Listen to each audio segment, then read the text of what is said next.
Amerika Serikat sebut Cina intimidasi wartawan asing peliput banjir.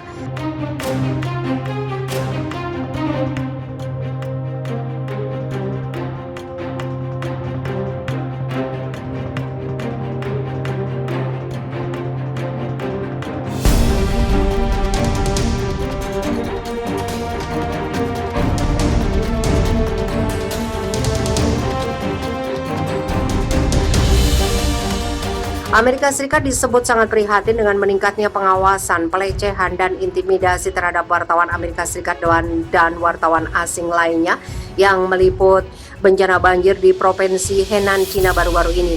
Pernyataan itu disampaikan juru bicara Kementerian Luar Negeri Amerika Serikat Ned Price pada Kamis waktu setempat.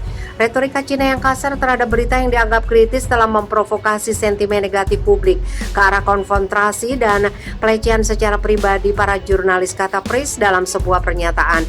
Kementerian Luar Negeri Cina belum menanggapi permintaan untuk memberi komentar. Perkumpulan koresponden asing di Cina mengatakan pada Selasa bahwa wartawan dari sejumlah media asing yang meliput banjir di Cina telah dilecehkan di media daring dan oleh penduduk setempat. Staf dari BBC dan Los Angeles Times menerima ancaman pembunuhan, kata perkumpulan itu. Kami menyerukan RRC untuk bertindak sebagai sebuah negara yang bertanggung jawab untuk menerima kehadiran media asing dan dunia menjelang Olimpiade musim dingin dan Paralimpiade Beijing 2020, kata Price.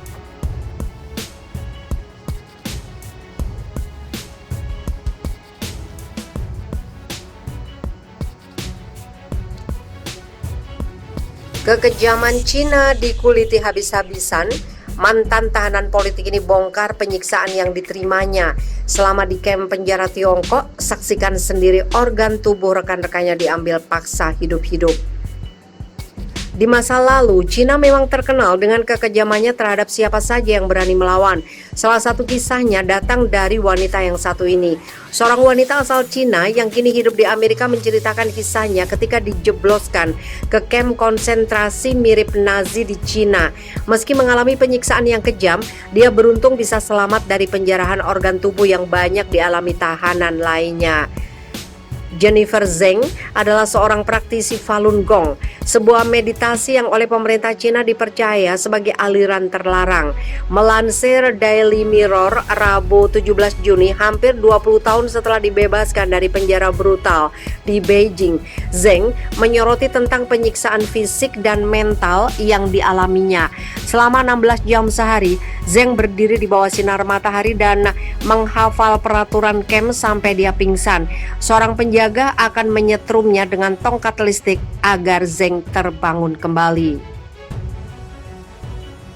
Setelah berhasil selamat dan memulai kehidupan barunya di New York, Zeng menceritakan kembali kisahnya sambil mendesak masyarakat internasional untuk memberi tekanan pada otoritas Cina terhadap perlakuan mereka pada Uighur. Keterlibatannya dimulai setelah adanya publikasi laporan tentang pengambilan paksa organ tubuh dari tahanan di Cina.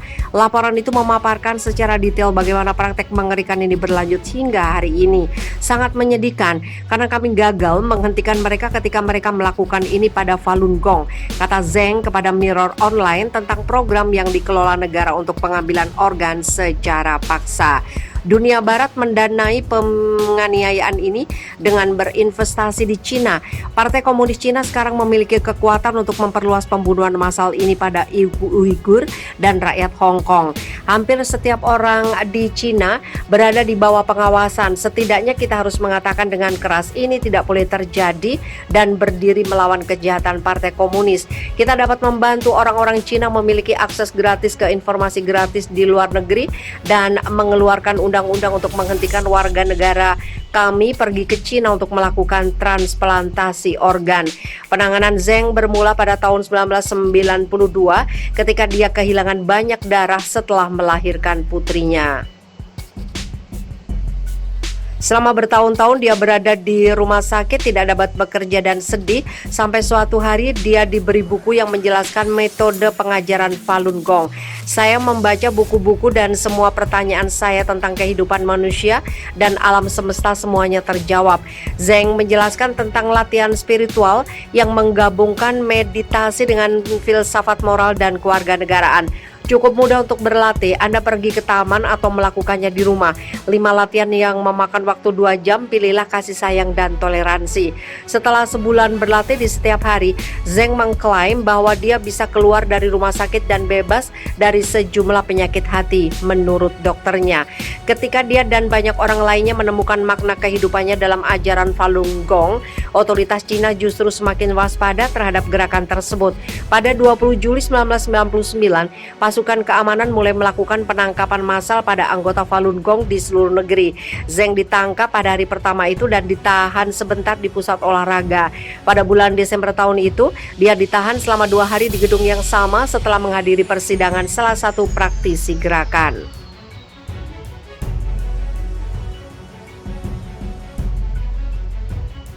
2 bulan kemudian dia ditahan selama 1 bulan karena mengadakan pertemuan dengan 2 orang yang pergi ke lapangan Tiananmen untuk memprotes sebelum polisi menarik Zeng dari tempat tidurnya pada jam 2 pagi pada tanggal 13 April.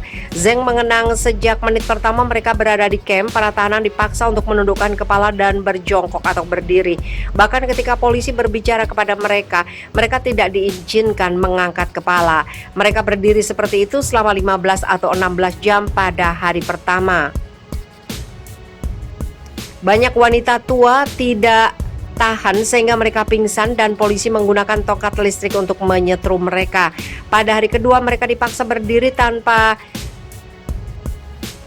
melihat ke bawah selama 16 jam. Mereka harus membaca peraturan camp kerja paksa. Zeng mengatakan, "Saya pikir saya sudah gila, saya tidak tahan, saya pikir pikiran saya mati, itu adalah siksaan. Saya ditarik dan dibawa ke tanah, saya menggunakan token listrik di tubuh saya sampai saya kehilangan kesadaran. Saya kemudian dipaksa berjongkok di bawah sinar matahari dan kemudian ditendang oleh petugas polisi jika saya pindah. Setiap kali saya berada di tempat teduh, saya harus bergerak sedikit kembali ke matahari. Tenggorokan saya masih sakit karena teriakan itu. Ada kerusakan fisik, saya masih batuk, banyak mimpi buruk, saya butuh waktu lama untuk benar-benar pulih."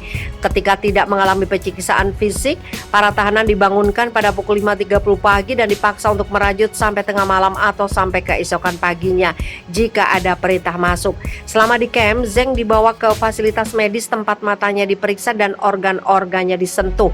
Dia menjelaskan kepada dokter bahwa dia telah terinfeksi hepatitis C selama transfusi darah setelah melahirkan, tetapi telah disembuhkan dalam proses berlatih Falun Gong.